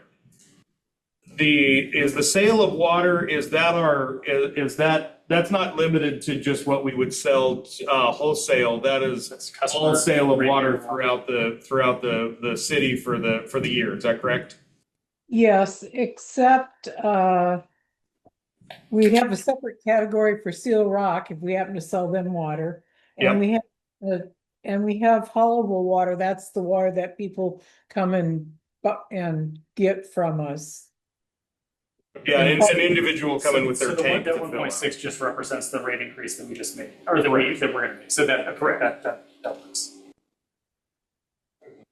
Sure. Is the haulable water Treated, correct? Yep, that's what I just wanted to confirm. Yeah, so if somebody comes in with a pickup with a 500-gallon tank in the back, they can fill up, and it is treated water. So they would come to City Hall, they would pay in advance for 1,000 gallons, and then if they have a 500-gallon tank, they can come and fill up twice. But they pay the same. There is a limit. Yeah. Say that again, Cindy. There is a limit per month. Oh, yes. 3,000 or 4,000. 3,000. 3,000. 3,000 per month, but they pay the same rate per 1,000 as you would. Correct? No, thank you. Okay, Special rate for haulable water, it's $33 per 1,000 gallons. perfect. Thank you. But that is a separate line item from the sale. Has anyone ever estimated the cost of the water for the baskets that are automatically watered? Brian, do you know if we've ever estimated the flower baskets that are automatically watered? Have we ever estimated how much water goes into those over the course of the year? Not to my knowledge. Because We could definitely look into it though, and it's supposed to be, especially when you come to the hotter times of the year when we're on water conservation, we're really trying to be mindful of that and not do it as long, if at all, especially when we ask for people to be cut back on water. Yeah, because I've noticed that they're beautiful, but I've noticed that sometimes they're watered and the water's just going down onto the pavement. Yeah, that's And if we put operator another, error. if we put when they another check on planter it. underneath And it, if you we do see could water them, too. bring that up, please, Yeah. please. Yeah, so anyways, that's all I have to say. Thank you, So Ann. another part of my question, so if we're able to sell to sleds, would it be treated or raw? You have to sell treated. No, it would be raw water, which is also what we sell to GP if we're able to. So we would sell raw water to Siletz, and they would then introduce it into their treatment system. But at this moment, we don't have any way to do that. We don't currently, no. So that's Like a Y valve of some sort. So that's what we've been talking about with the possibility of GP is a Y valve that would pump in both directions at the same time rather than you go up and you have to turn it.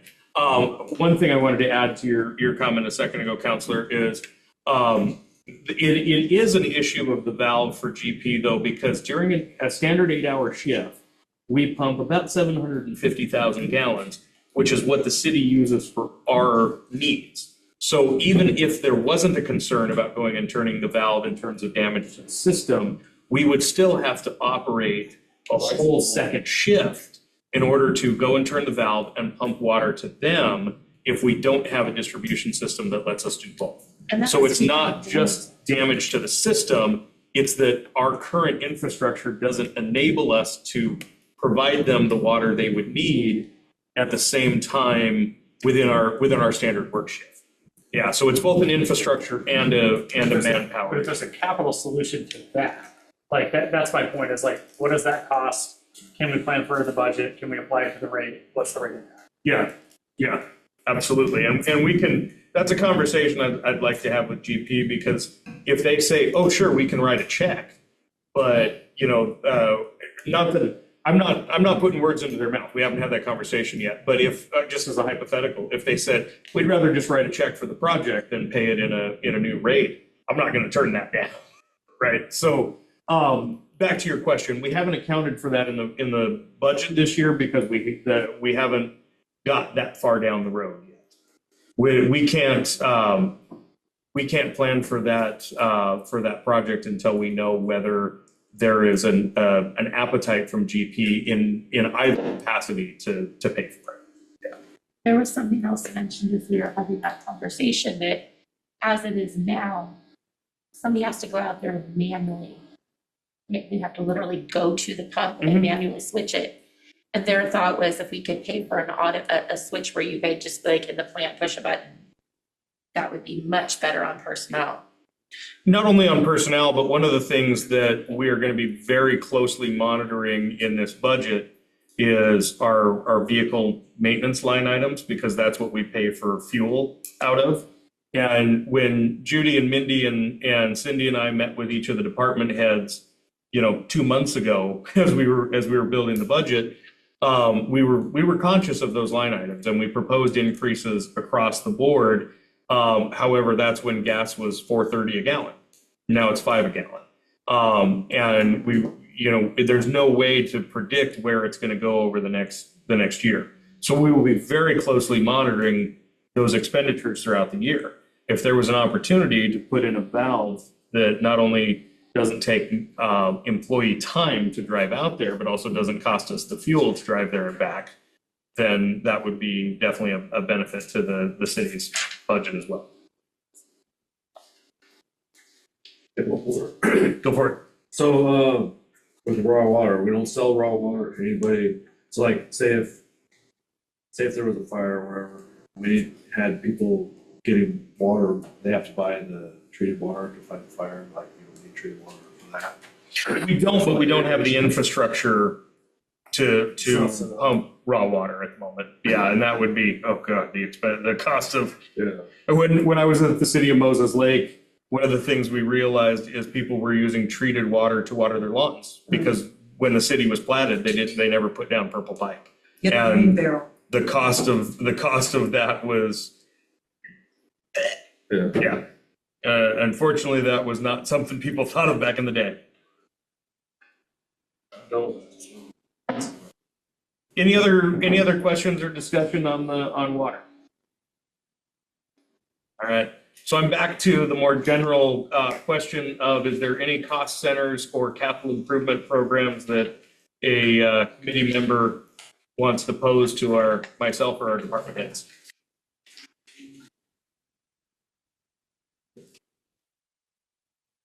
Oh, I guess I do. Madam Mayor. I noticed very happily that our fire department is looking at upgrading these to the cardiac monitor. So my question is that the same type of device that when I was in the ambulance, they used to check and see where I was within the rhythm to find out when to zap me? Are we looking at upgrading to something like that? So if we have somebody, go through the same issue I had before, that our firefighters would be able to get them rebooted rather than having to wait for the ambulance? Let me make sure I understand the question. You're asking about the monitor and if it's compatible with what the ambulance is using? Yes. Yes. Yeah, it's the same piece of equipment that they're using. This will be a used piece of equipment, but remanufactured and certified. And at our GOES level, we're able to apply the electrodes and print the rhythm strip out. And with the new advanced EMTs that are in training right now, they'll be actually able to interpret the rhythm. But these machines are so advanced, they actually put on the screen what's going on with the heart. And so if it's a STEMI that requires the transfer to a cath lab, we can communicate that to the ambulance. And in some cases, we'll request a helicopter directly to fly to Corvallis to mitigate the time or reduce the time. So, and plus it's still an automatic defibrillator, so it has both features to it. And it's within our scope of practice and approved by our EMS physicians. Okay. Thank you, Chief. Yep.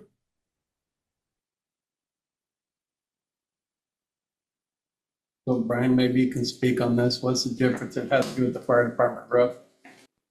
What's the difference in timeline? How long these different types of roofing will last? How long will each of these different types of roofing that they're talking about for the firehouse, how long will they last? So Brian, on the fire department roofing CIP, they have quotes for both the composition roof and a metal roof. Is there a difference in lifestyle? There should have been, lifestyle. the description is like a 25 or 30 years, something along those lines. I don't have that right in front of me. I don't think Chief Leopold does either. But if I'm correct, the architectural, which would be the asphalt shingles, it's either a 25 or 30 year warranty on it. And the metal will last much longer? Yeah. So they didn't speak in the narrative specifically to the length of life of the two different options. We did mention in there in general, the life expectancy of a roof is 20 years. But yeah, they didn't speak to the difference between composition and metal. Well, frankly, they should probably just do the metal anyways, because it's gonna last longer and hold down better. It's gonna cost a lot more.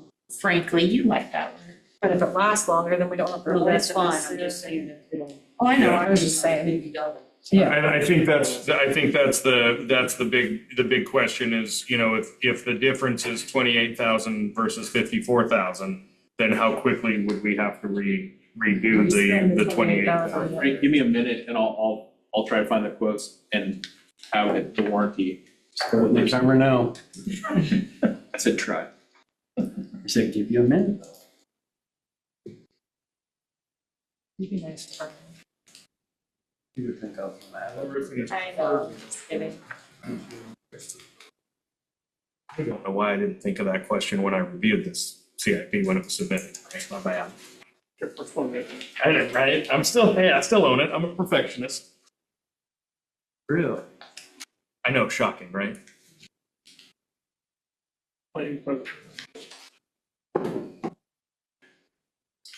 So, I got a question, page 52, foot tax, bicycle trail. I'm not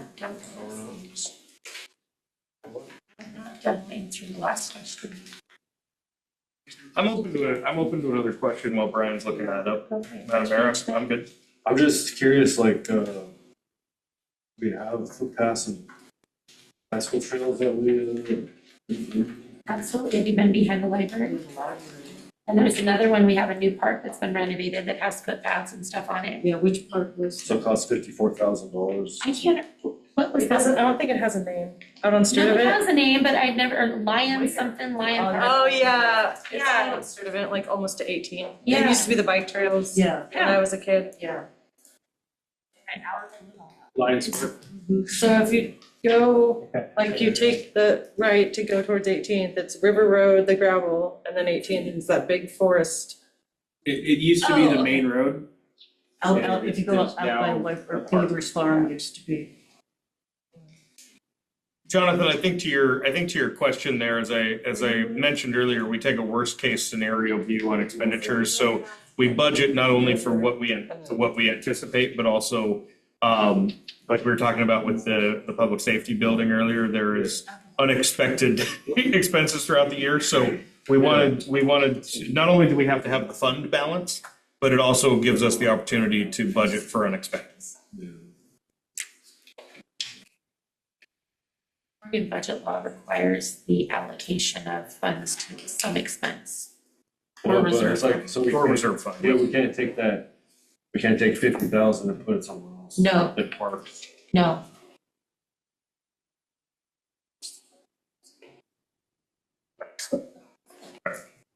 Okay, so, And so, yeah, we, like, if we had just a general parks budget and the budget committee wanted to say, let's move that 50,000 to just general parks, you could do that. But to Ann's point, the way we budget right now, we have the separate cost center, it has to stay there. It can be expended on a footpath that's in a park. But yeah, the way it's set up right now, if we wanted to transfer that money to something else, the budget committee would have to make a recommendation to the council to actually close the cost center.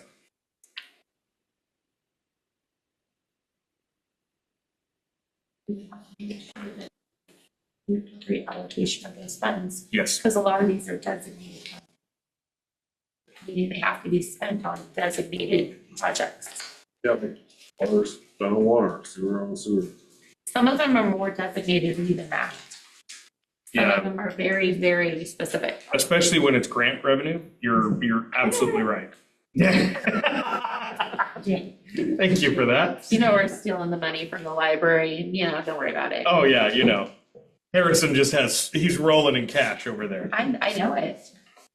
Okay, where my little quip came from is last year, it was after the budget.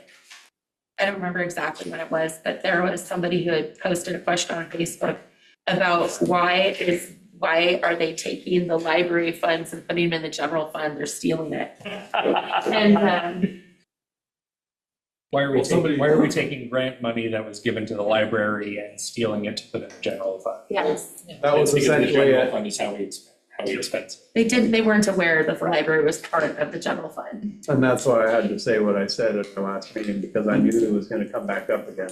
Yeah, And it probably still will. but it was a learning moment for that person, and they were very receptive to an appropriate explanation, so. I have a really dear friend who does not work in the public sector, and I was telling them the other day about the process of building the city budget and how, you know, revenues and expenditures have to match and all of that. And Harrison, I apologize in advance. They selected the library as their hypothetical, and they asked me, well, if revenues come in under expenditures and you don't want to, you know, cut staff, then can't you just cut funding to a department? And I said, and they used the library as the example, can't you just cut the library? And I said, well, you got to think about, if I don't want to cut my staff have to have things to do.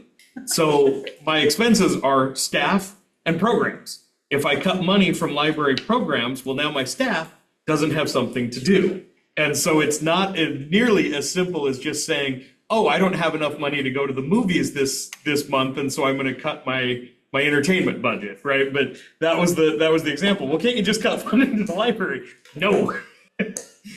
First off, my community would riot, because I remember Cindy Bilek being on my my interview panel, and the first question she asked me is, "What do you think of libraries, and what was the last book you read?" And I went, "Oh, okay." So, capital improvement. Sheet. What's the page number at the bottom, Jonathan? What's my page number at? I'm assuming it's 8. It's after 75. Oh, that would be 80 then, all right. We had a couple of pages this when we were reviewing the budget book that lost their formatting Mine for has it. reasons we were unaware of. Mine has a number, you're not And I special. could ask the question I'm thinking of. Anyways, so 55,000. Yep, That for go for the custom How paint much job. how much does straight lines cost? Yeah. I have words in my head for both of you right now. Brian, the 55,000 that's proposed for striping, that's the length and width of the city, is that That's correct? The 180,000 linear feet of center line and fog line, that's redoing the atrocious. I was gonna say, are they gonna be summer? It's actually increased, Define I linear, think, Brian. 56,000, closer to 56. Okay. And that's redoing all the fog lines and center lines. And I will also mention that we did not pay for that work on that stretch of Highway 20. The deal with the striper after it was done was we will pay you after you come and correct it. And if you don't come and correct it, you will not be paid. So Brian has been in communication with a different firm to come in and not only restripe all of the rest of the city, but to come in and correct that section of Highway 20 as well. And that work is all accounted for in the CIP that's in your packet. What you're saying is that state trooper will be losing out on all those DUI arrests. Yes, sir. Yes, sir. You know, putting up wiggle way signs would be so much cheaper.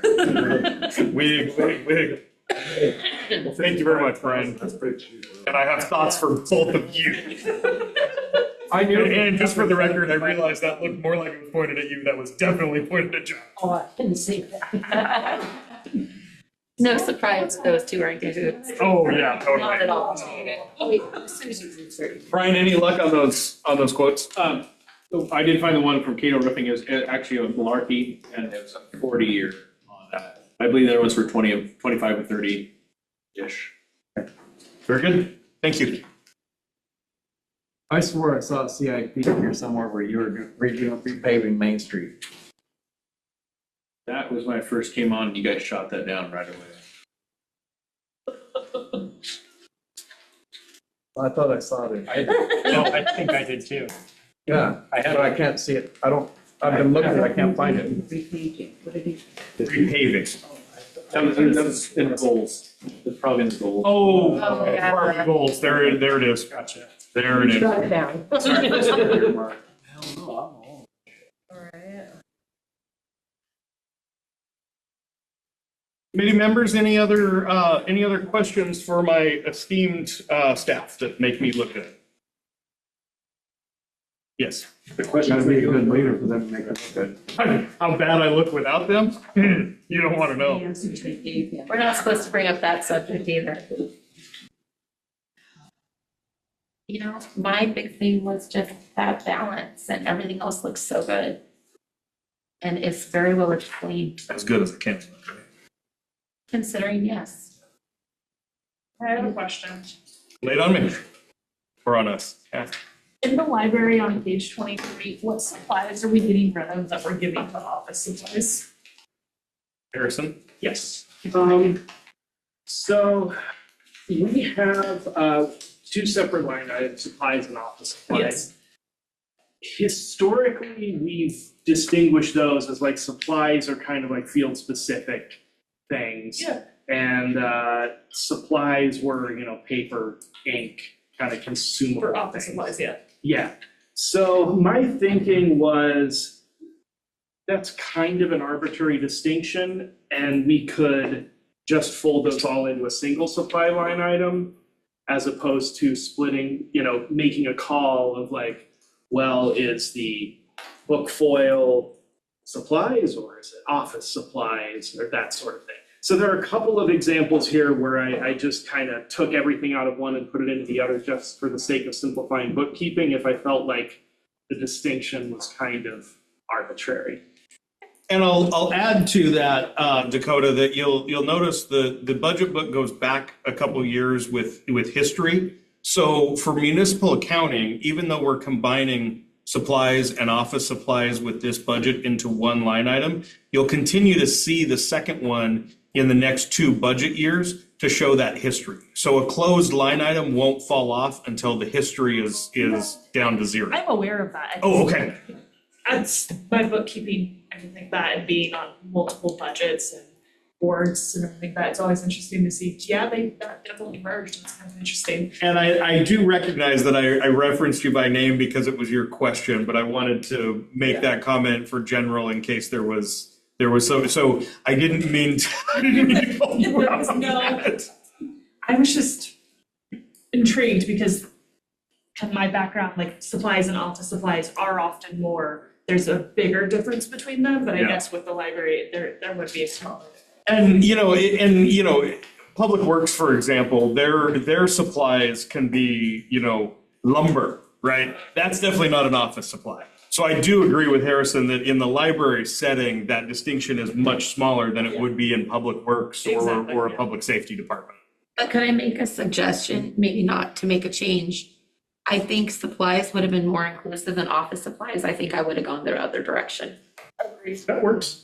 I can go either way. I mean, I'm not telling you to make And a if change, there I'm just is, saying, like, a more- big scheme of things. Yeah. A more formal distinction. I'm Yeah. not committed to merging those if there is, if someone could pin down exactly what the distinction would be in our use case.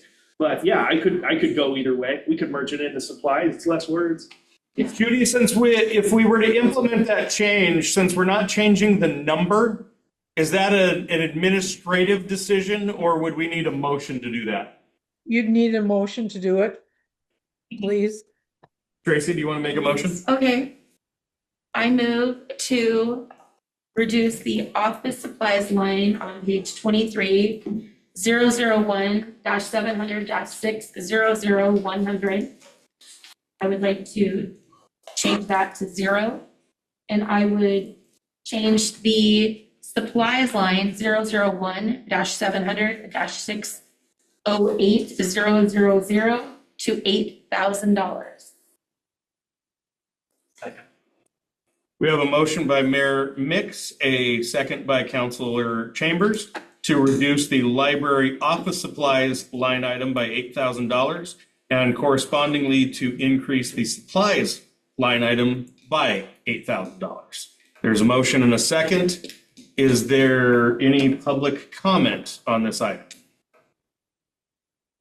Hearing no public comment, is there any discussion by the committee? I have some, Jonathan? not to be, I don't know, this is dumb, but how about office supplies/supplies?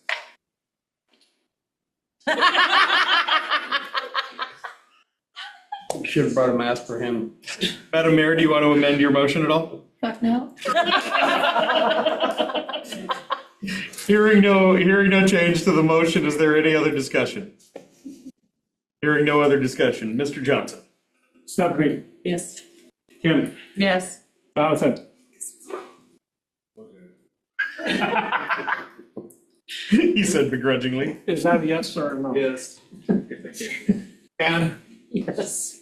Jonah, Yes. Councilor Keating, Yes. Council President Sylvia, Yes, sir. Councilor Chambers. Yes. Sorry, it's not in order. And Mayor Mix. Yes. Thank you, Mr. Johnson. Motion passes unanimously. Thank you, Harrison. Thank you. Playing along. Committee members, I've kind of limited the recent discussion to specific questions on CIPs or operating budgets for my department heads. With that said, it's 8:30. In consideration of timing, I'll just open. Is there any general discussion that any committee member wants to bring forward? Councilor Chambers. And I'm going to be on a plane next week if we have a third meeting, so this will be a little bit more like broader in terms of comment than By all means. it might be. So with the help of city staff today, answering some of my questions, just for a frame of reference on kind of what this budget does. So one of the sources of revenue in a new fiscal year is the beginning fund, right? what you're bringing in from what you didn't spend last year. So in previous budgets, even in recent years, as recently as 22, 23, that beginning fund was $2.1 million. In this budget, it's $830,000. So in last year's budget, it was $730,000. So we are coming much closer to expending our budgeted resources than we traditionally have, at least in the last 5, 6, 7 years. That coincides with a generally healthier financial picture. In fiscal years 1920, 2021, 21, 22, there were no transfers into the general fund. Our general fund revenues were sufficient to cover our general fund expenditures. And in fact, those were the years where we were transferring out of the general fund into reserve funds to plan capital and sort of try to set that up for a healthier future down the road. So those transfers started in 22, 23 at 240,000, but then consecutively that's been 240,000, 200,000, 876,000, 1.03 million, and then this year back down to 863,000. So we're hovering around that $1 million mark where we're relying on those transfers to balance the general fund at this point. With, as Rich noted, with expenditures going up at a rate that's faster than our anticipated revenue increases, that problem will compound in the very next budget year and subsequent budget years after that. So then what that means, like when you look at what that means for unappropriated balance, like what do we not appropriate? What's in the piggy bank at the end of this thing? And that's moved a bit, but traditionally in the $300,000 or $400,000 range of just money that we didn't appropriate because that's the rainy day fund or whatever. That's $84,000 in this budget. So if everybody's familiar with play Monopoly, we're at that point where all of our properties are upside down, and we're hoping that passing go gets us around the lap again.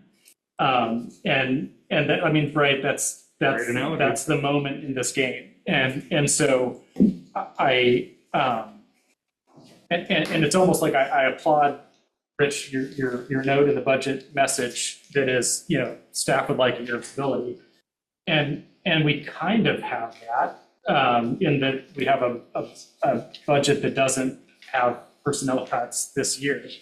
But I don't know that like spending out of the savings account is stability. And in my mind, balancing revenues to expenditures is stability. Yeah. And so while we have a year where there's no layoffs in the anticipated in the budget, I don't think that gets there. I also don't think, and again, I'm not pointing this at you because I realize we are fortunate that you came at the time that you came, but that also meant for you that you inherited this situation. And I totally respect that. I don't think that this budget meets our guideline, that the spirit of our guideline that we don't use one-time revenue on ongoing expenses. We're absolutely doing that here. And again, like I understand that we need to balance the budget, but I will vote yes on this budget as much as I don't want to, but I won't vote yes on the next one. So it's got to change. And I really appreciate everything you said, and I hope you know that I absolutely did not take that in any way personally. You're absolutely right. I am not one to pass the buck. With that said, you are correct. I inherited this situation, and really what this first year for me has been, I'm learning the ins and the outs. I'm figuring out where the coffee machine and the copy machine are, right? And really what my goal now in the next year with a new finance director in place, that was one of the things I mentioned in the budget messages. I'm really excited to see over the course of the next year with fresh perspectives from myself, from a new finance director, from the wealth of knowledge that Judy is gonna impart with us and with her before she goes back to her well-deserved retirement, to see what kind of new approaches we may be able to take next year. Because I absolutely understand if I come back next year with a similar budget and you vote no, because it's not sustainable. And that's where we need to be. Yeah, and one of the things to bolster a little bit of Eric's point here is I think that Eric wasn't on council when we were doing the interview process looking for the new city manager. But one of the things that we really, really focused on, certainly I did, and, you know, from the very beginning of the process when we were trying to figure out what is the candidate profile, what are the questions we're going to ask. One of the things that I kept kind of wanting to drill into it was, you know, innovative revenue solutions, like starting to think about other ways that we can capture revenue to, you know, provide that stability, to make sure that we're, you know, and we heard from different candidates some very kind of interesting and diverse ideas. Everything from finding different types of franchising fees, right? And things like that we could potentially explore.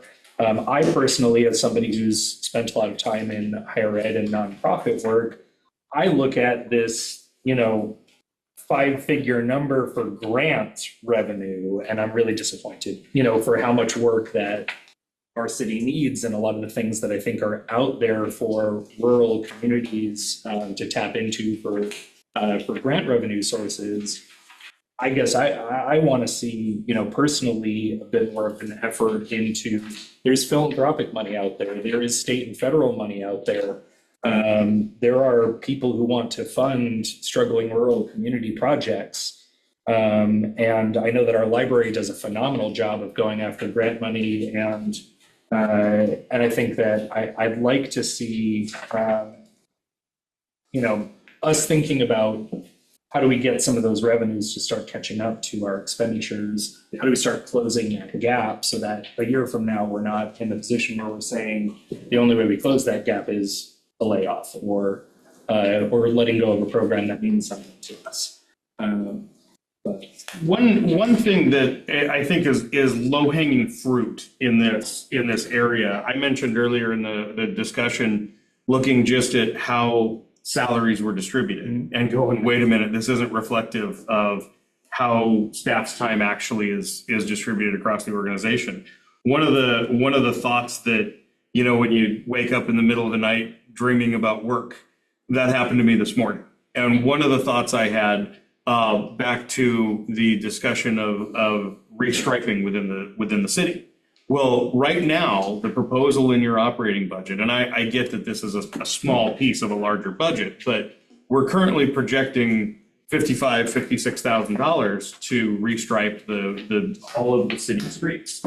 However, how much of those city streets are within the urban renewal boundary, right? And that outstanding balance, that $600 and some thousand that's within the URA for public projects that continues to build each year. One of the things I would like for us to look at this year, and I may come back to council with a budget amendment for this, is let's split out that cost. Let's charge the general fund for the streets that are outside the URA, and let's apply to the URA budget the amount of linear feet of street that's within the budget. So one of the very low-hanging fruit opportunities that I think we have over the next year is really looking at how we spread our expenditures across the multiple cost centers of the city. And if there is, this won't fully balance the budget by any stretch, but if there is opportunity to take some stress off the general fund by proportionally spreading our expenditures appropriately across the cost centers, that's a great place to start looking for ways to reduce the reliance on those transfers. You know, I would like to point out, I offered a much cheaper option. Just get a couple signs that say giveaway, slap them up. We saved ourselves $55,000 right there. Wavy lane. Yeah. I think you underestimated the cost of changing addresses for everybody on those streets and the changing of the signage, yes. So we're looking like we're getting close to our time. Yeah, we're at 8:40. Before the last comments, which I greatly appreciate, I was asking if there were any general comments on the budget. And Councilor Chambers, knowing that you're going to be on a plane next week, I do believe we would still plan to have the meeting next week as kind of a debrief. How did the process go? So if you have any additional thoughts you'd like to share before then, I'd love to receive those from you. And that goes to anybody else. First off, even if you are planning to be here for next week's meeting, if you have that thought and you want to share it before you might forget in the week, feel free to send those to me as well. But especially if you're not able to make the meeting next week, but you have some thoughts on how this project went, or how this process, went for you, something you learned, something you feel like you didn't have, would have loved to have, more information on this, please let me know. So I do have a question real quick. President. The motion for motion reference. Yes. The original budget, we have to reduce that by 39,966 in the end, right? Because we made that adjustment. That is correct. Okay, so the new number would be 26,722,746. And Judy, just to confirm, in the budget message last week, in the budget message that I read last week, I referenced a tax rate of $5.18 per thousand. Is that still accurate for the motion? That is. Very good. Thank you. And Cindy should have a new total for you. Your total's correct. Okay, do we actually have to reduce it because it just drew from contingency? No, we did not drop the contingency, we reduced the reduced the transfer amount of to contingency. contingency. Correct. Yep. So, Council President, since you have the calculated number, would you like to make the motion? I move to approve the City of Toledo's fiscal year 2026-2027 budget as amended by the Budget Committee in the amount of $26,722,746 and approve a tax rate of $5.18 per 1,000 of assessed value, $176,687 in bonded debt, and accept the state revenue sharing. I'll second that. Thank you both. There is a motion by Council President Sylvia, a second by Mayor Mix to approve the City of Toledo's fiscal year 2026-2027 budget as amended, to establish a tax rate, to adopt a bonded, a specific dollar amount in bonded debt, and to accept the state revenue sharing. Are there any public comments from the room or online? Seeing no public comments, I'll move to committee discussion. Any discussion on the motion? Seeing no discussion by the committee, Mr. Johnson, a roll call vote, please. Stephanie? Yes. Kim? Yes. Jonathan? Ann? Yes. Dakota? Yes. Councilor Chambers? Yes. Councilor Keating? Yes. Council President, Mayor Mick? Yes. Council President Sylvia? Yes, sir. Thank you all very much. Motion passes unanimously. I appreciate very much the very detailed conversation tonight. This has been very helpful for myself and the staff in terms of not only next year's budget process, but just our knowledge in general. So I want to thank you all for your very thorough review of the budget, your recommendations, and your participation in the process. Please. Yes. Please be here for next week and for next year. Yeah, thank you for showing up. We will send a place looking for you if you don't show up. Yes, Sergeant at Arms Pitcher will be out with the red and blues. So I very sincerely thank you all. I would ask you to join us again next week, 6 p.m. here in the council chambers for a debrief meeting. Would love feedback from any and all of you and how you think we can improve this process. Thank you very much. Madam Chair, with your permission, I will adjourn the meeting. Thank you very much. I'm sorry. Wrong committee. Madam Chair, with your permission, may I adjourn the meeting? Yes. Thank you so much. The meeting is adjourned at 8:45 p.m.